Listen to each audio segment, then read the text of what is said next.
abarcar lo más frecuente en cuanto a las patologías sistémicas que vienen involucradas con el sistema nervioso, ya sea central o periférico, en cuanto a sus manifestaciones clínicas y complicaciones. Podemos dividir en grandes grupos, ¿no? Las patologías vasculares o cardiovasculares, las patologías tumorales o neoplásicas o proliferativas. Están, por ejemplo, las tóxico-metabólicas, carenciales dentro de ellas, las inflamatorias autoinmunes o inmunitarias y las inflamatorias infecciosas, dentro de los grandes grupos. Entonces vamos a empezar con las cardiovasculares. Entonces, hay patologías desde las más benignas, como por ejemplo el síncope, que están vinculadas a problemas cardiovasculares. Y el síncope es definido como la situación de pérdida transitoria de conciencia de forma aguda, precedida habitualmente por algunos síntomas, ¿no?, que van a ir como prodrómicos. Pero en el caso del síncope cardiogénico, a veces no es precedida por ningún otro síntoma que llame la atención, porque este se presenta inclusive en reposo, en sedestación o en decúbito. Entonces, el famoso síndrome de Stokes-Adams o el síncope de origen cardiogénico originado por un problema del ritmo cardíaco o una arritmia. Las paradas cardíacas, las embolias, ¿no?, que van a dar en eventos vasculares de tipo isquémico, enfermedades cardíacas congénitas, adquiridas, aquellas que cursan con defectos del septo o de las válvulas, que van a ser situaciones potencialmente formadoras de trombos, coágulos y potencialmente embolígenas, ¿no?, que van a ir a dar al árbol vascular cerebral, ocluyendo cualquiera de estos territorios y dando las manifestaciones como en un stroke isquémico. Secundarias a ciertos procedimientos quirúrgicos, ¿no?, o diagnósticos inclusive. Los cateterismos que ingresan, por ejemplo, por vía femoral para diagnosticar algún problema vascular, ¿no?, de tipo malformación arteriovenosa, ¿no?, intracerebral o en otra parte de la economía, es pasible de poder producir, ¿no?, desprendimiento de placas ateromatosas, sobre todo en pacientes de edad avanzada, y estas placas eventualmente al desprenderse funcionan como émbolos y que van a ocluir vasos de menor calibre a distancia, produciéndose también los famosos stroke. Y el uso de medicación anticoagulante que va a cursar con problemas de complicaciones hemorrágicas. Dentro de las vasculitis sistémicas también podemos enumerar una gran lista, ¿no?, que han visto seguramente en reumatología, y algunas de ellas van a tener expresión en el sistema nervioso central o una correlación, ¿no?, con la coexistencia de problemas dentro del sistema nervioso central y a nivel del resto de la economía, ¿no? Algunas que han sido catalogadas como vasculitis de grandes vasos, medianos vasos, la granulomatosis de Wegener, por ejemplo, Church-Strauss, la vasculitis eosinofílica, ¿no?, etc. Dentro de estas vasculitis sistémicas, por ejemplo, asociadas a infecciones crónicas como tuberculosis, sífilis, dando manifestaciones también meningo o vasculares, ¿no? Dentro de la neurosífilis, por ejemplo, una categoría de esta a nivel meningovascular es la manifestación de infartos lacunares en territorios distintos, como con parches, producto de una vasculitis debida a estas infecciones crónicas, ¿no? Esto es relativamente frecuente observar en pacientes, por ejemplo, que están cursando con una tuberculosis del sistema nervioso. Y dentro de las vasculitis primarias porque primero se definen porque están confinadas al sistema nervioso. Y antiguamente se describía como pues, de origen idiopático, ¿no?, desconocido. Pero muchas de estas están vinculadas a enfermedades de tipo infeccioso viral, ¿no? Entonces, algunas infecciones virales en el sistema nervioso central pueden causar con vasculitis y sigue siendo llamada vasculitis primaria del sistema nervioso central, un poco de su mecanismo. Y el tratamiento también es con glucocorticoides o impulsos o a altas dosis asociadas a inmunomoduladores supresores. Dentro de los síndromes paraneoplásicos va a haber vinculación también con enfermedades, por ejemplo, a nivel pulmonar, las encefalitis límbicas o de la persona rígida, que se asocia con el cáncer de mama, enfermedad de Hodgkin, por ejemplo, ¿no? Con cierto tipo de anticuerpos que pueden ser dosables, manifestándose como, por ejemplo, el síndrome de Lamberito, que viene a ser un síndrome miasteniforme, un síndrome que puede estar como que relacionado en cuanto a la semejanza clínica con la miastenia gravis. Una persona que cursa con fatigabilidad, entre comillas, pero que a diferencia de la miastenia gravis, esta mejora con el ejercicio, ¿no? Paulatino. Y cuando observamos una persona, casi en la gran mayoría de los casos está vinculada a un síndrome paraneoplásico, o el síndrome de Lamberito. Por ejemplo, existen incluso otro grupo de polineuropatías paraneoplásicas. Si bien es cierto, las polineuropatías son más frecuentes,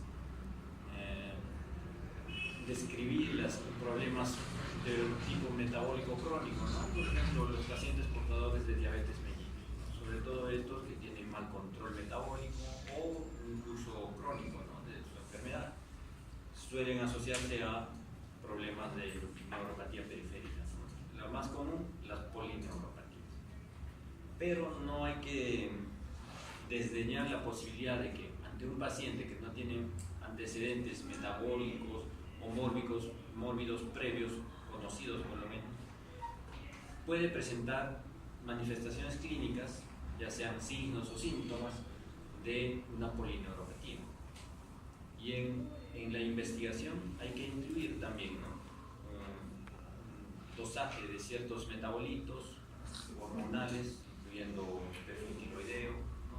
Antecedentes también de ingesta alcohólica, por ejemplo, o alguna otra enfermedad de fondo asociada. Y si todo esto sale negativo, hay que pensar en la posibilidad de un síndrome paraneoplásico, ¿no? Que puede inclusive esta polineuropatía preceder en meses o algunos pocos años, 1 o 2 años, a la manifestación neoplásica. Es decir, puede tener un paciente una polineuropatía sin ninguna otra causa asociada y al año o a los 2 años debuta con un cáncer de pulmón, por ejemplo. Entonces es importante hacer el diagnóstico precoz, oportuno, asociar con otras posibles causas y estar alerta ante la posibilidad de aparición de una neoplasia, es decir, el paciente debe ser derivado al especialista que corresponda y que uno pueda sospechar, ¿no? Por ejemplo, si se trata de una mujer, enviar a la paciente a una evaluación ginecológica completa, si es varón, al urólogo, o ir pidiendo ciertos marcadores tumorales, ¿no? De acuerdo a la edad. Y las manifestaciones también, dependiente de tumores, es por diseminación, ¿no? A distancia, las famosas metástasis. También de los cánceres, los más frecuentes, pero acá también podemos considerar inclusive el cáncer de próstata, ¿no? A menor frecuencia puede diseminar el sistema nervioso central, pero también existe. Bueno, algunos anticuerpos asociados a ciertas enfermedades, por ejemplo en la miastenia gravis, ¿no? Anticuerpos contra el receptor de acetilcolina, más conocido, ¿no? Como contra la tirosinquinasa del músculo esquelético con menor frecuencia. Su síndrome clínico que ustedes ya saben, ¿no? Es fatigabilidad, incluyendo la musculatura vulvar. Síndrome miasteniforme de Lamberito. Y aquí observamos la proporción, la frecuencia y su asociación con cierto tipo específico de tumores. La miastenia gravis, por ejemplo, hay que tener en cuenta que un porcentaje puede estar asociado a timoma, ¿no? Que es un tipo de tumoración, es curso benigno, pero al fin y al cabo es una neoplasia, ¿no? El síndrome de Isaacs, por ejemplo, que vendría a ser la neuromiotomía, y otros que con menos frecuencia, pero es importante tenerlos en cuenta porque en el contexto de un síndrome paraneoplásico, ¿no? Del cáncer de ovario, por ejemplo. Y por ejemplo, los teratomas ováricos están asociados, obviamente, en mujeres que presentan encefalitis autoinmune, ¿no? Asociadas estas a la presencia de autoanticuerpos contra los receptores NMDA del glutamato, ¿no? cada vez no es que haya más frecuencia de estas enfermedades necesariamente, sino que se diagnostican seguramente con mayor precisión, porque ya tenemos mayores herramientas, incluso de orden de laboratorio, como para poder dosar cierto tipo de anticuerpos que antes se desconocía, ¿no? Y el paciente podía complicarse o recibía tratamiento con corticoides y afortunadamente remitía su cuadro, que sucede así en la mayoría de las veces, tiene curso benigno y reversibilidad casi completa, en tanto se pueda, digamos, evitar las complicaciones de un paciente con una encefalitis autoinmune. Puede llegar a cuidados críticos, postración, de acuerdo a la cronología de su cuadro, puede presentar complicaciones como úlceras, perforación, infecciones nosocomiales. Y básicamente estos pacientes, si fallecen por las complicaciones, no por la propia enfermedad de fondo. Un correcto manejo y oportuno puede hacer que este paciente vuelva a integrarse a sus actividades cotidianas, ¿no? Como hemos tenido en el hospital, hemos tenido experiencia de manejo de jóvenes de alrededor de 20-25 años que han vuelto a su vida normal, pese a estar casi desahuciados en unidad de cuidados críticos, con múltiples complicaciones. Incluso han salido casos de nuestro hospital, un caso específico de un joven que trabajaba en el Starbucks, me acuerdo su nombre pero no lo voy a mencionar obviamente, y que salió en las noticias, ATV y América fueron a hacer reportajes y fue muy difundido el año pasado.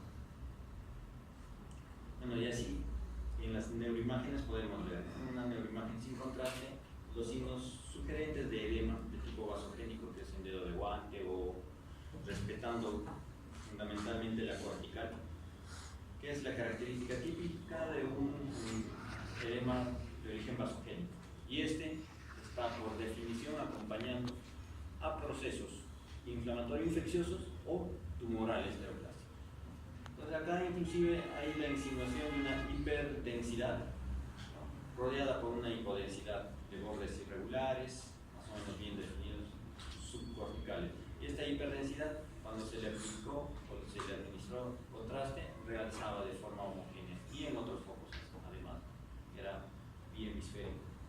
Entonces en una metástasis suele observarse este tipo de imágenes, generalmente son múltiples.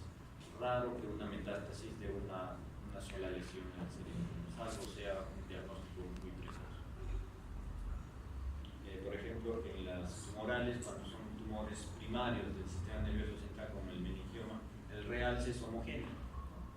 Mayormente estas se describen como lesiones extraxiales. ¿Por qué? Porque no dependen del parénquima ni de su vasculatura, sino de estructuras meningias, ¿no?, como por ejemplo, meningioma, que crece y desplaza. Generalmente no infiltra, salvo raras excepciones en las que también se describe que hay meningiomas malignos. Pero la mayoría de los meningiomas tienen curso benigno y desplazan nada más. El pronóstico luego de la cirugía es bueno. A diferencia de las metástasis, miren, múltiples imágenes en diferentes estadios probablemente, ¿no?, de la diseminación. Y este es un tumor primario del sistema nervioso central, muy agresivo, el glioblastoma multiforme, o es un mastrocitoma de último grado. De acuerdo a su localización, estos tumores, ya sean primarios o secundarios, van a dar las diferentes manifestaciones clínicas, ¿no? Alteración de conciencia, si es que el compromiso va a ser el tronco encefálico, es decir, comprometiendo lo que es el sistema reticular ascendente o el SARA, o si su compromiso es multifocal o es muy grande, amplio, que comprometa la mayor parte de los dos hemisferios. En ese caso también dará alteración de conciencia, o si cursa al mismo tiempo con un síndrome de hipertensión intracraniana. Crisis epilépticas, generalmente en las regiones epileptógenas, que son zonas corticales a predominio frontotemporal. Cefalea, como en cualquier proceso expansivo o inflamatorio inclusive.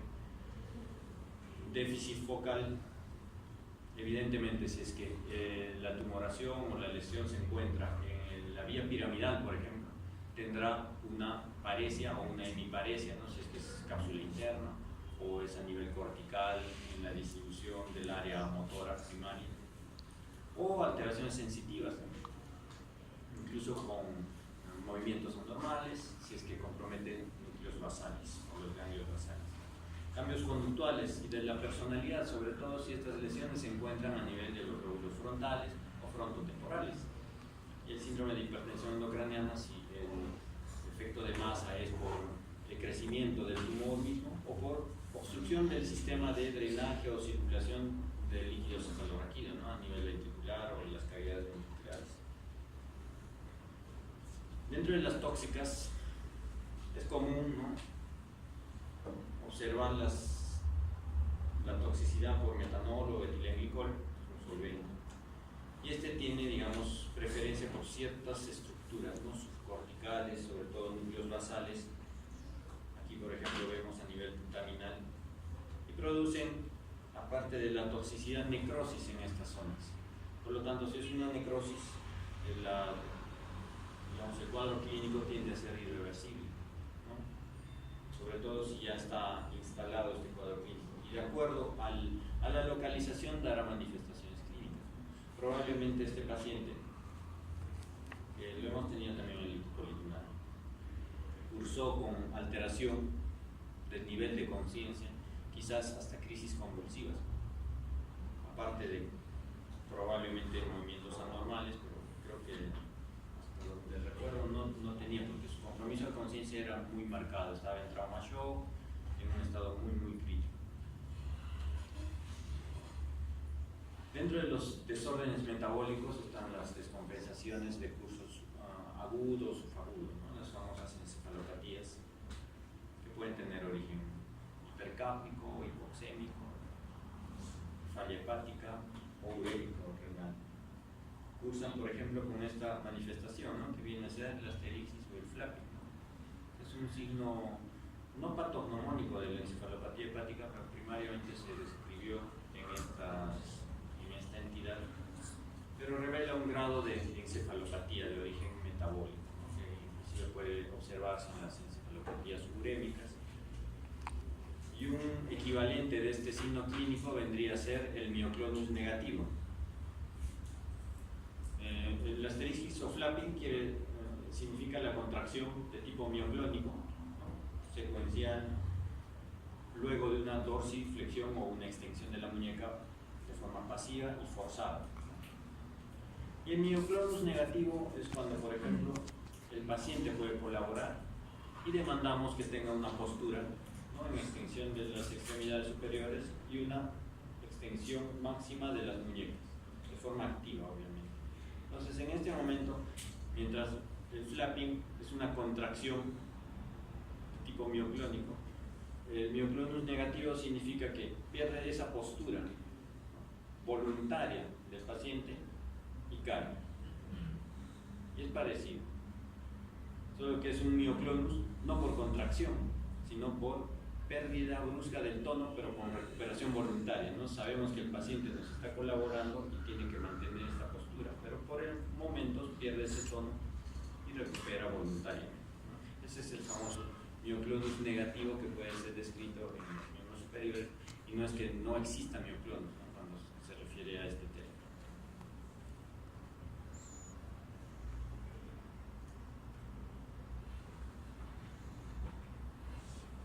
Acá, por ejemplo, en la resonancia observamos que hay una hiperseñal a nivel de los núcleos pálidos, no parte de los lenticulares.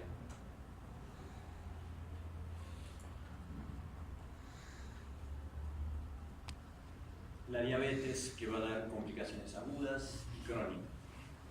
Como ustedes ya han rotado ya endocrino, ¿no?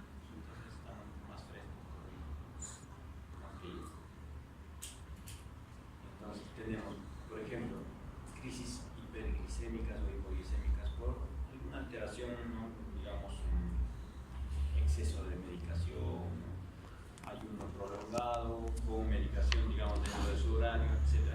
Puede cruzar con estos extremos de la alteración de la glucosa.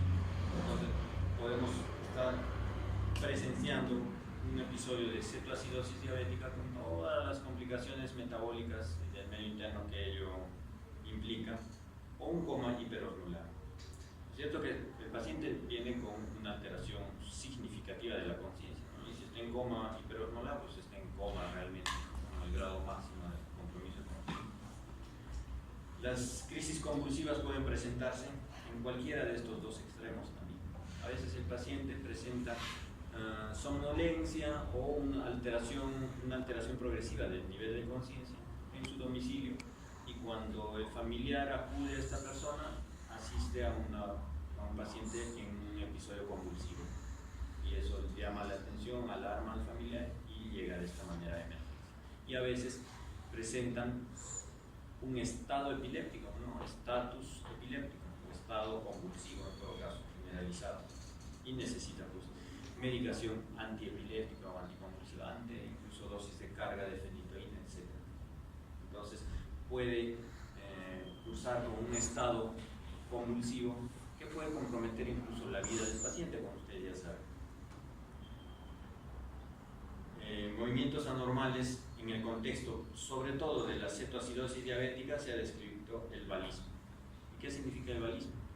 Ya han hecho, ¿no?, clase de movimientos anormales todavía. ¿Sí?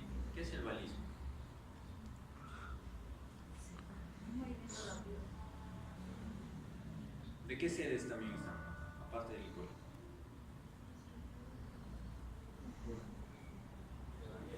El Rebagliati. ¿Con qué doctor estás tratando? ¿Perdón? Sí, del neuro.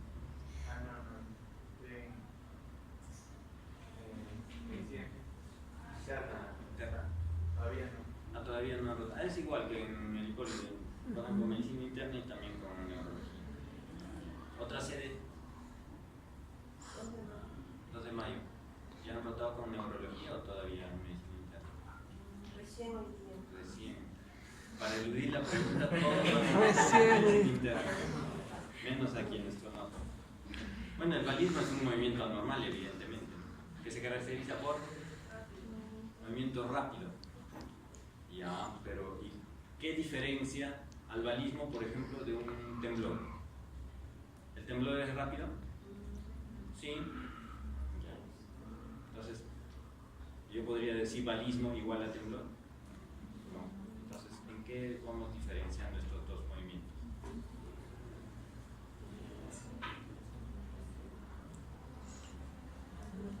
Teníamos hasta 3:20. Bueno, hemos entrado 10 minutos tarde, ¿no? Por lo menos. ¿Nadie? ¿Vale? ¿Han hecho movimientos anormales? ¿Clase teórica o todavía? Ayer. Justo ustedes no vinieron los demás que completan a los 84. 84 dijeron, ¿no? Ya vinieron los 70 restantes. No, pero ya llegaron dos más, 16. Bueno, es un movimiento amplio que moviliza sobre todo las raíces de las extremidades, o sea, a expensas del movimiento amplio tipo sacudida de las raíces, es decir, de los hombros, brazos y de cintura pélvica, ¿no?, cadera y muslo, se moviliza el resto del miembro o la extremidad como una consecuencia del movimiento primario de la raíz. Es un movimiento tipo sacudida, ¿no?, de gran amplitud obviamente, ¿no?, y no es un movimiento rítmico. No es como el temblor, por ejemplo, que es un movimiento fino, de menor amplitud con respecto al balismo, y es rítmico. Incluso se puede cuantificar a través de la electromiografía a qué frecuencia va el temblor, ¿no?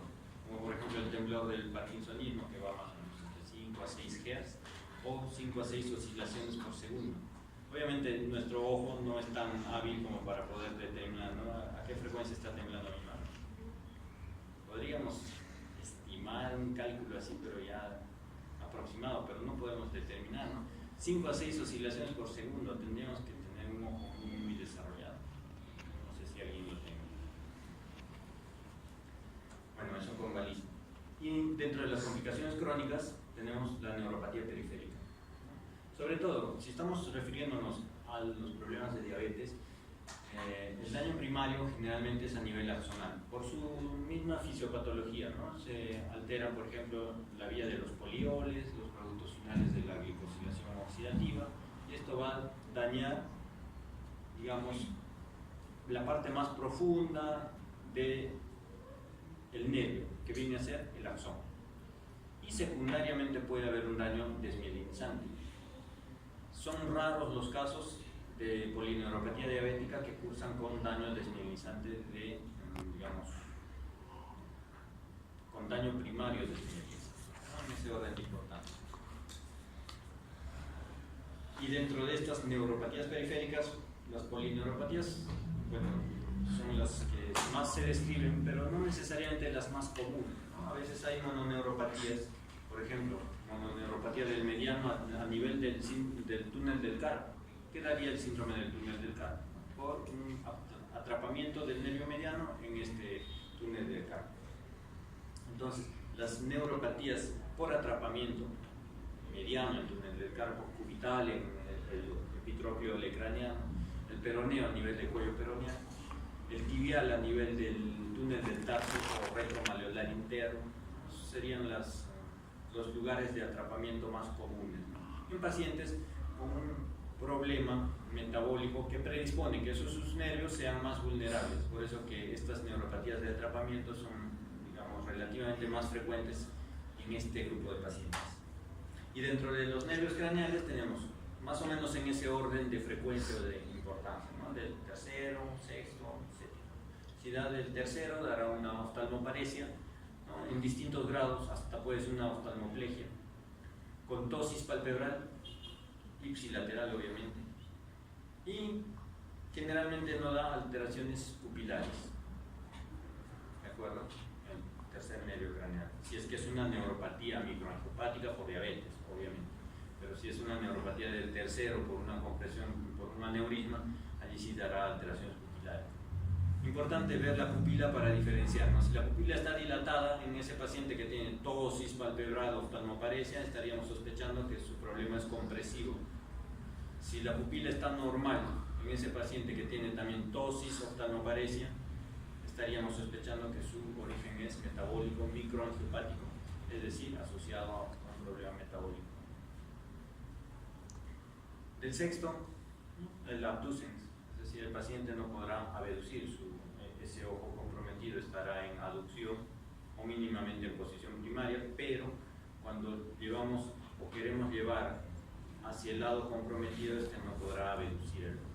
Y las parálisis faciales, periféricas o infranucleares, que se caracterizan por comprometer los grupos superior e inferior en casi igual proporción, ¿no? O sea, no podrá arrugar la frente, no podrá cerrar el párpado o los párpados, ¿no? Del lado comprometido, aparte de la paresia facial, ¿no? De la comisura y todo lo que ustedes ya saben. También podemos observar, por ejemplo, en el contexto de una persona con polineuropatía, que puede ir asociada a una microangiopatía, de tal manera que aparte de carecer de sensibilidad, con la cual, digamos, las injurias, pisar una piedra, tener algún material duro dentro del zapato pasa inadvertido para el paciente, y encima si tiene una pobre vascularización, es decir, tiene microangiopatía, se complicará con ulceración, necrosis de esos tejidos que llevarán a la amputación en algunos casos. Y es un poco delicado, obviamente, de infecciones que traen resultados muy severas. Dentro de las complicaciones tiroideas agudas tenemos la tormenta tiroidea, todo lo que está mencionado, ¿no? Y dentro de las crónicas, orbitopatía distiroidea, polineuropatías. Podemos observar, ¿no? Los famosos ojos saltones que pueden tener un compromiso asimétrico, y de ahí que a veces se confunde con una miastenia gravis o una miastenia ocular, que suele también dar compromiso asimétrico de, por ejemplo, el cierre o, digamos dicho de otra forma, la apertura o la hendidura palpebral. Lo único que tenemos que hacer aquí es la exploración pasiva, es decir, cómo está en posición primaria esa mirada del paciente. Realizamos la exploración de la motilidad ocular y palpebral. ¿Y por qué se produce la proptosis o el exophthalmos? Porque hay acúmulo de material mucopolisacárido, proliferación de fibroblastos, ¿no? A nivel del tejido conectivo intraorbitario que involucra la grasa y también el tejido muscular, ¿no? Muscular. Entonces, todo este material se acumula, va a producir, aparte del propio efecto de masa, disfunción de la contractilidad muscular, por lo tanto presentará bajo estos dos mecanismos una alteración de la motilidad ocular. Este paciente algunas veces, porque la proporción del compromiso no siempre es simétrica, ¿de acuerdo? Algunas veces presentará incluso desconjugación de la mirada y como consecuencia de ello presentará diplopia. En casos más extremos, vean aquí en la parte del ángulo de la órbita, por donde está ingresando el nervio óptico, puede sufrir este último una compresión mecánica y daño crónico y a veces irreversible, lo que llevará progresivamente a la instalación de una alteración de la agudeza visual, alteración de la visión en colores y finalmente a amaurosis. ¿De acuerdo? Entonces, es importante frente a este tipo de complicaciones el diagnóstico oportuno para que, corrigiendo el problema metabólico, podemos prolongar la aparición o perpetuar este tipo de complicaciones. Y cuando ya se presentaron, incluso la decisión quirúrgica puede ser recomendable para evitar lo más catastrófico, en este caso, que viene a ser el daño del nervio óptico y pérdida de la visión. Porque finalmente la consecuencia estética puede ser sobrellevada, inclusive por el paciente, ¿no? Pero también hay que desdeñar la posibilidad de ulceración corneal al no poder ocluir completamente ese hendidura palpebral. Pero este paciente a veces prefiere vivir, ¿no?, con una úlcera corneal que le produce dolor, pero prefiere preservar su visión. Ustedes le dan a elegir: ¿tú prefieres vivir con un dolor en el ojo, te arde, pero ves, o prefieres no ver? ¿No? Entonces, perder la visión es muy catastrófico. Hay que pensar en esas complicaciones. Las glándulas suprarrenales también van a dar complicaciones agudas que pueden cursar con incluso alteración del nivel de conciencia en sus distintos niveles o estratos hasta un coma igualmente. Y las complicaciones a largo plazo, aparte de las manifestaciones dérmicas, ¿no?, del tejido subcutáneo, pueden cursar con, bueno, dentro del contexto del síndrome de Cushing, ansiedad, agitación, insomnio, euforia, psicosis. Entonces, muchos de estos pacientes pueden ser subdiagnosticados y estar debutando con problemas neuropsiquiátricos.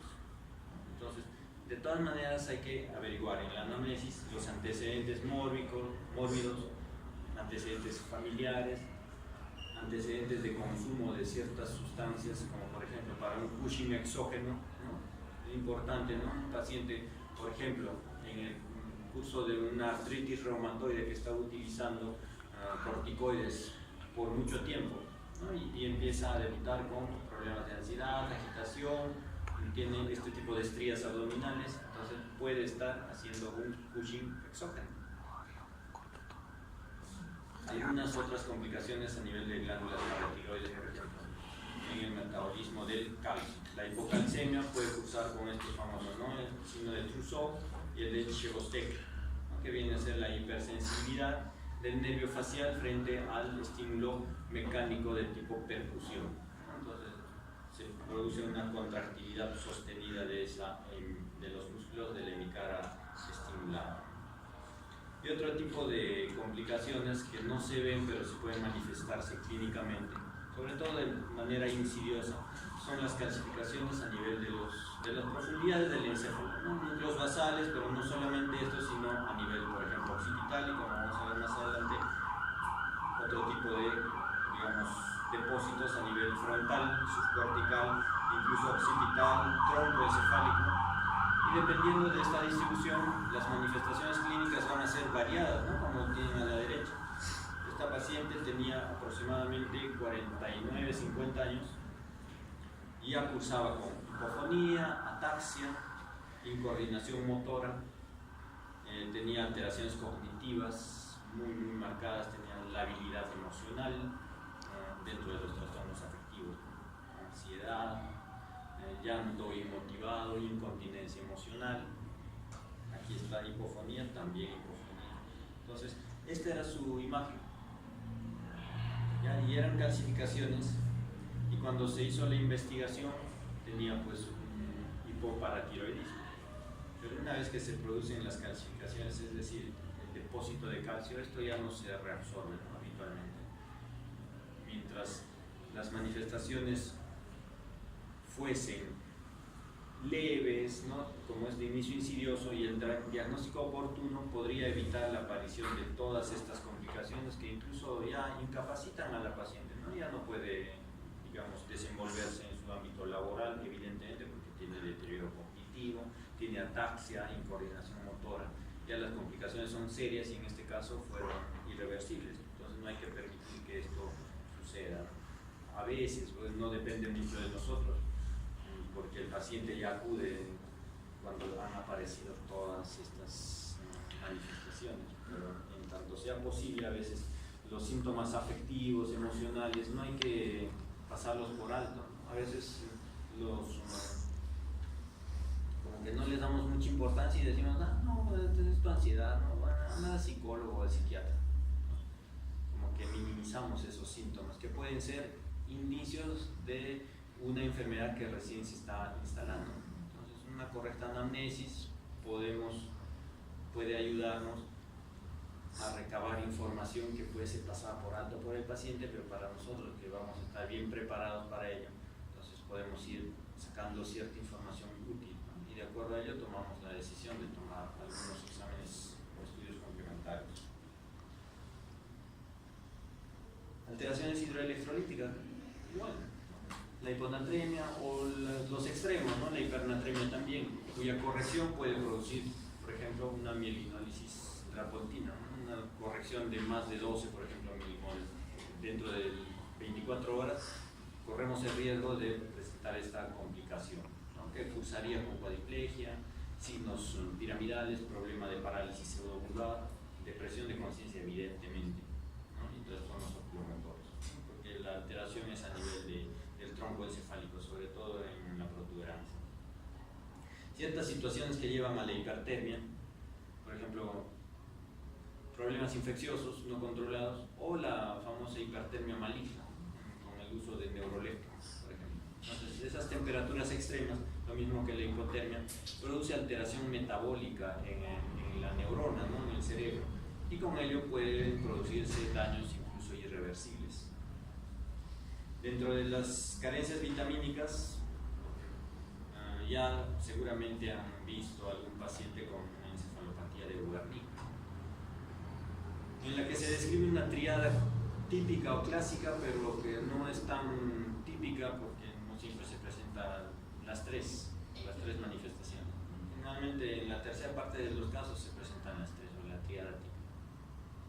Pero es importante tener en cuenta porque en el contexto de un paciente con pobre ingesta alimentaria, generalmente pacientes con consumo crónico de alcohol, y cuya consecuencia también lleva a la pobre ingesta alimentaria y deficiencia de tiamina, pueden cursar con oftalmoparesia, alteración, por ejemplo, presentan diplopia, ataxia y alteraciones neurocognitivas, ¿no? Deterioro cognitivo y o alteraciones psiquiátricas, ¿no? El paciente puede estar, digamos, fuera de su basal, ¿no? Verborreico, ¿no? Digamos, desinhibido, o todo lo contrario, ¿no? Inhibido, inusualmente inhibido. Entonces esas situaciones llaman la atención y podemos estar frente a una encefalopatía de Wernicke, que es potencialmente reversible en tanto se acuda y se revierta este cuadro de deficiencia, ¿no? Con tiamina. Lo que se recomienda es dar dosis de entre 300 a 500, ¿no? Por día, y por vía parenteral, obviamente, ¿no? La vía oral no tiene mayor biodisponibilidad para fines de reposición, por lo tanto se maneja en el hospital y por vía parenteral. Las deficiencias de vitamina B12 pueden tener manifestaciones a nivel del sistema nervioso central y periférico. Dentro del sistema nervioso central, el paciente puede cursar con alteraciones cognitivas también, que pueden llevar a una demencia. Tenemos la degeneración espinal subaguda, que es otra manifestación central, pero a nivel de la médula, y que se caracteriza, ¿por qué? Porque el paciente va a tener compromiso de las vías piramidales y al mismo tiempo de los cordones posteriores, que están llevando los fascículos de Golgi-Burdach, ¿no? Del sistema de la propiocepción, la sensibilidad propioceptiva. Entonces, sus manifestaciones clínicas serán, pues, de un síndrome piramidal bilateral en los miembros inferiores, hiperreflex, hipertonía, Babinski bilateral y paraparesia, o sea, debilidad. Y por otro lado tendrá alteración de la sensibilidad propioceptiva. ¿Y cómo evaluamos la sensibilidad propioceptiva? A ver, C de 2 de mayo.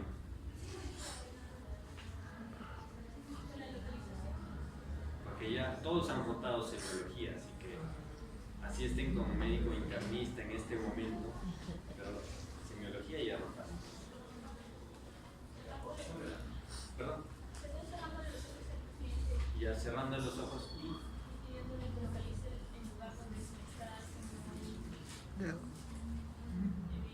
el lugar.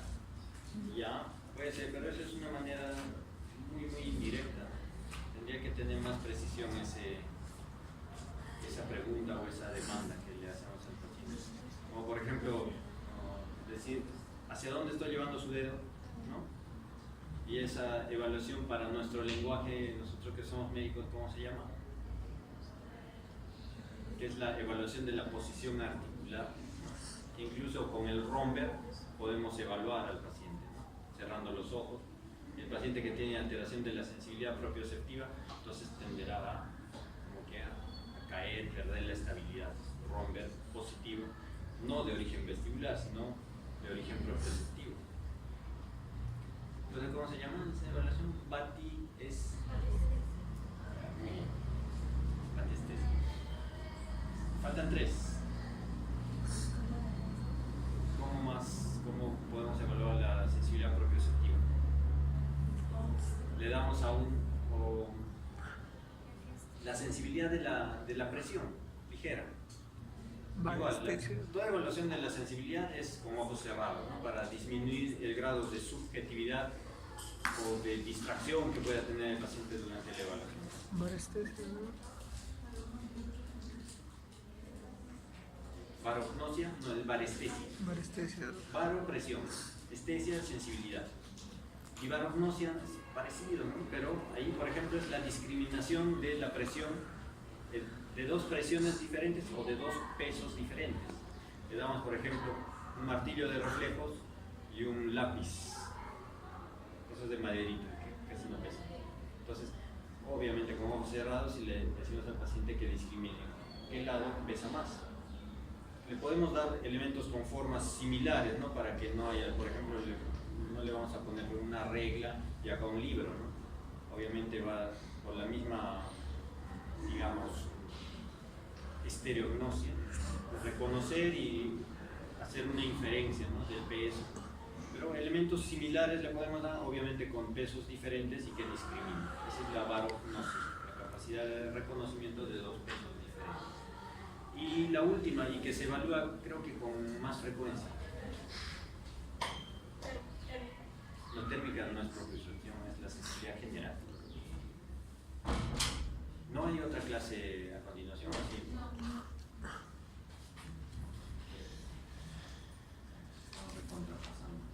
¿Nada? Que quede para el examen entonces. ¿No? No, ahí sí nos fuimos muy lejos.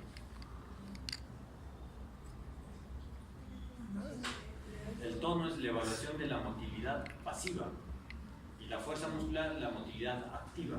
Pero las dos son motilidades, nada que tiene que ver pues, con la sensibilidad. Cuando usamos el diapasón, la sensibilidad vibratoria Sí. o palestesia. ¿Listo? Algunas complicaciones, ¿no? Por ejemplo, la toxicidad del alcohol va íntimamente relacionada con su concentración sérica y de acuerdo a ello va a tener manifestaciones desde las más leves hasta las más profundas, ¿no? Que puede causar inclusive la muerte. Y también con la alteración de los núcleos basales, como hemos visto, causando eventualmente necrosis, ¿no? Glutaminal, acá en este caso de los núcleos caudados y el glutamic. Algunos fármacos. Bueno, en el contexto ya no viene a ser tanto de enfermedades sistémicas, pero sí, estas enfermedades sistémicas pueden conllevar el uso de ciertos fármacos, ¿no? De forma crónica, y estos per se producir algunas manifestaciones, ¿no? Por ejemplo, que pueden producir ataxia o hasta atrofia cerebelosa, algunos fármacos que están íntimamente relacionados o asociados con la producción de polineuropatías, como por ejemplo dentro de las drogas antituberculosas, la isoniazida es una de las que está más íntimamente relacionada con estas, o por ejemplo el etambutol, que puede asociarse a neuritis o neuropatías ópticas en general, ¿no? Algunas drogas de la serie de los aminoglucósidos que pueden cursar con ototoxicidad, muchas veces irreversible, cursan con hipoacusia, obviamente esto es así. Dentro de las infecciosas, ya casi para acabar, tenemos las dos crónicas, dentro de este grupo más comúnmente vinculadas con manifestaciones neurológicas. Tenemos, por ejemplo, diferentes secuencias de resonancia para identificar granuloma. En este caso puede ser un granuloma de origen tuberculoso, por ejemplo, ¿no? Resonancia, una tomografía. Y en la neurosífilis, una enfermedad que puede ser, digamos, con manifestaciones primarias, ¿no? Con el famoso chancro sífilico, infecciones de las sífilis latentes, la latente precoz, latente tardía, la sífilis terciaria, por ejemplo. Y antiguamente se describía, ¿no? Sífilis terciaria, neurosífilis. Era casi la asociación porque presentaba la famosa tabes dorsal. En la actualidad ya no se ve mucho, ¿no? ¿Por qué? Porque ahora la tendencia es el diagnóstico precoz, oportuno, el fácil manejo antibiótico y la remisión del cuadro infeccioso, ¿no? Pero algunas veces todavía pueden pasar desapercibidas, ¿no? Tanto así que un paciente subdiagnosticado de sífilis puede estar haciendo, obviamente, colonización del sistema nervioso central. Incluso dentro de las primeras semanas, a pocos meses, 2, 3 meses de la infección o de la adquisición de esta bacteria, puede pasar al sistema nervioso y ahí alojarse y hacerse latente. Por lo tanto, sería una neurosífilis sintomática. La conducta, digamos, para diagnosticarla sería, en este caso, ¿no? Una serología PDRL, obviamente PDRL sérico, está de más visible, o un FTA, ¿no? Pruebas treponémicas, en este caso, ¿no? FTA o microhemoglobinación. Si es positivo, estamos en la obligación de hacer una punción lumbar. ¿Por qué?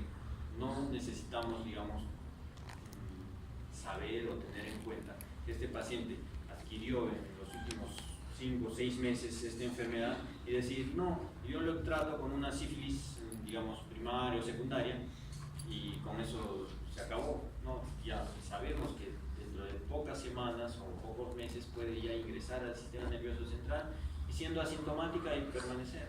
Por lo tanto, necesitar un tratamiento. Evidentemente el tratamiento no es como una sífilis, digamos, incluso hasta la latente tardía, que se utiliza benzatínica, 1 por semana, por 3 semanas y se acabó.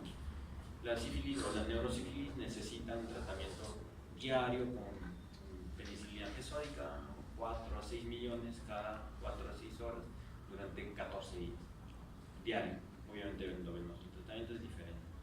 Entonces a eso debemos apuntar, a evitar las complicaciones. Si bien es cierto, el manejo puede ser fácil hasta cierto punto, incluso hospitalizando al paciente, pero cuando ya se manifiesta de manera crónica, puede dar complicaciones de índole meningovascular, por ejemplo, con infartos, ¿no? Focos isquémicos, y esas isquemias ya sí son irreversibles, ¿no? Como cualquier infarto. Y potencialmente a este paciente podemos asistirlo ya en su etapa de secuela, ¿no? Una hemiparesia, con una marcha parética, discapacidad, ¿no? Entonces pérdida del trabajo, del empleo, entonces todo lo que ello conlleva. Dentro de las partes crónicas o las manifestaciones crónicas, aquí está, ¿no? La paresia tabes dorsal. Tabes dorsal, que vendría a ser una de las manifestaciones mielo-meningo radicular, así se llama, ¿no? O la famosa tabes dorsal. ¿Y por qué se caracteriza clínicamente la tabes dorsal? Es uno de los ejemplos clásicos, ¿no? Porque como les digo, antes se veía más comúnmente que ahora. Por eso, tabes dorsal era como el ejemplo típico de una ataxia de origen sensitivo.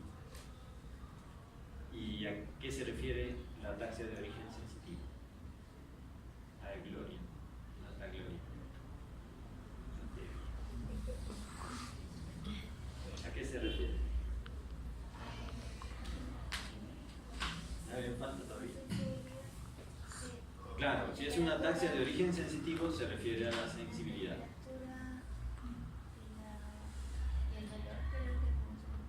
La temperatura y el dolor. A ver, ¿qué parte de la sensibilidad es importante para el desplazamiento o la locomoción, por ejemplo? ¿Qué parte de nuestra sensibilidad? Si me duele, no me duele, ¿podré caminar igual? Sí. Si siento calor, siento frío, ¿podré caminar igual? Sí. Si mi propiocepción está alterada y mi información de la posición articular, ¿podré caminar igual? Seguramente tropezaré o tendré la famosa ataxia. Entonces se debe a una alteración de la sensibilidad propioceptiva. Por eso es tabes dorsal. ¿Por qué? Porque es la manifestación de la sífilis mielomeningoradicular. O sea, mielo, ¿por qué? Porque está comprometiendo todos los cordones posteriores, las raíces sensitivas. O sea, básicamente comprometiendo la sensibilidad propioceptiva. Y el paciente con tabes dorsal tiene una marcha atáxica, nuevamente mencionado, taloneante, porque al perder la sensibilidad propioceptiva en este ámbito de la posición articular, no va a medir la distancia. Normalmente cuando nos desplazamos, levantamos el pie a una determinada altura para proyectarlo hacia adelante y depositar el talón, ¿no? Y eso es en una marcha normal. En cambio, en la tabes dorsal no hay esa sensibilidad de la posición articular. Entonces, si no vemos el piso, no tenemos la información de cuánto está elevándose nuestro pie. Por lo tanto, el paciente puede tener esa falsa sensación de que no esté elevando mucho o esté elevando poco, ¿no? Y levanta más. Y cuando deposita el pie, no calcula que no ha elevado poco, sino mucho. Entonces viene, ¿no? Entonces viene así una marcha como de robot. ¿No? En los videos de YouTube obviamente van a ver mejores videos que estoy. Ya, entonces esa es la famosa ataxia sensitiva, que puede presentarse en algunas polineuropatías avanzadas, inclusive la polineuropatía diabética, porque recuerden que es polineuropatía, puede comprometer fibras motoras, sensitivas y dentro de ellas las propioceptivas, pero en una polineuropatía diabética avanzada no solamente tendrá, digamos, una ataxia sensitiva, sino también seguramente compromiso motor, por lo tanto pie equino, y como que se distorsionaría la marcha, digamos, puramente atáxica sensitiva. Bueno, SIDA, ¿no? Todas estas manifestaciones podemos describirlas. Vamos a mencionarlas solamente. En el complejo de demencia-SIDA sabemos que la infección por VIH per se puede producir un deterioro cognoscitivo. Y cuando este deterioro cognoscitivo ya tiene un impacto real en la vida, como vamos a ver en la clase del 27, demencia, ¿no? Entonces, cuando ya tiene un impacto en la vida cotidiana del paciente, laboral, social, familiar, se denominaría demencia. Y ese complejo demencia-SIDA es un término acuñado hace algún tiempo y se refiere a este deterioro cognitivo asociado a la infección por el VIH. Algunas neoplasias primarias del sistema nervioso central, los linfomas, de acuerdo a su localización, presentarán la focalidad neurológica que corresponde. Infecciones oportunistas, ¿no? Por ejemplo, las fúngicas, criptocócica, meningitis criptocócica que causa con cefalea, alteración de conciencia, hipertensión endocraniana. Citomegalovirus, que puede colonizar el sistema nervioso central tanto encefálico como medular, y si es medular, sobre todo a nivel inferior o caudal, ¿no? El cono medular, caudequina. Virus herpes, igual puede producir encefalitis o meningoencefalitis. Las neuropatías periféricas asociadas a el mismo virus del SIDA, o sea, la misma enfermedad puede cursar con instalación de una polineuropatía también de tipo axonal crónica, o puede estar asociado también al mismo tratamiento, al targa, ¿no? Algunos fármacos de targa pueden estar asociados con la producción de neuropatía periférica de tipo polineuropatía. Neurosífilis como una enfermedad también oportunista, ¿no? Un paciente con infección por VIH, recordemos que la neurosífilis, si en un paciente, una persona inmunocompetente puede cursar como asintomática, entonces en un paciente con infección por VIH, con mayor razón puede colonizar el sistema nervioso y estar al principio asintomático y después hacerse manifiesto. Entonces en un paciente también con VIH es casi mandatorio descartar la infección por sífilis. Otras enfermedades como por ejemplo la colonización del virus JC, ¿no? Que es un virus que va a producir la leucoencefalopatía multifocal progresiva, de curso ominoso, ¿no? De curso agudo, subagudo, compromiso de la sustancia blanca o compromiso subcortical, con manifestaciones de deterioro cognitivo, trastornos conductuales, alteraciones neuropsiquiátricas, crisis convulsivas y focalidades, ¿no? Motoras, sensitivas. ¿Ya? Multifocal progresiva, ¿por qué? Porque abarca múltiples ámbitos del encéfalo. Y el tratamiento asociado sería pues, simplemente cumplir el target, no hay un tratamiento específico para erradicar este virus. Lo importante sería en todo caso la prevención, correcto tratamiento antirretroviral y hacer que el CD4 esté en valores óptimos o aceptables, de tal manera que con esto estaríamos estableciendo una barrera de ingreso para este tipo de infecciones oportunistas. Y de por medio están pues, ¿no? los trastornos psicológicos que la misma enfermedad puede producir, ¿no? Como impacto social, emocional en el paciente, o alteraciones neuropsiquiátricas asociadas a esto primero, ¿no? Al complejo de demencia-SIDA también. Eventos cerebrovasculares también, estos pacientes tienen como que un factor de riesgo adicional por ser portadores de esta enfermedad y eventualmente ser portadores también de alguna infección oportunista, dentro de ellas neurosífilis, y esta a su vez producir vasculitis infecciosas. Y acá también podemos mencionar, si es que no está mencionado, la tuberculosis, ¿no? Como otra infección oportunista. Toxoplasma dentro de algunos parásitos y la mielopatía vacuolar, ¿no? Un paciente igual, ¿no? Infección con VIH, en fase SIDA, y presenta una mielopatía espinal aguda. Y en el curso de, digamos, de los estudios podemos encontrar gran destrucción o características quísticas, multiloculadas, ¿no? De la médula espinal, ¿no? Con probable destrucción de la misma, y a lo que denominaríamos la mielopatía vacuolar, que está, digamos, su origen es la misma infección por el VIH y su curso es muy agresivo.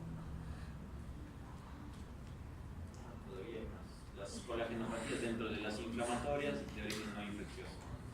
Ya, el mismo lupus puede cursar con alteraciones neuropsiquiátricas, la psicosis lúpica, tener en cuenta en este caso, ante la aparición de manifestaciones de esta índole, hay que descartar de todas maneras la infección del sistema nervioso central. Es decir, cuando un paciente que está con lupus presenta este tipo de trastornos, puede ser una disyuntiva, ¿no? O la psicosis lúpica, que dentro de los criterios de Ailes o SLEDAI, ¿no? Un puntaje de 8 y más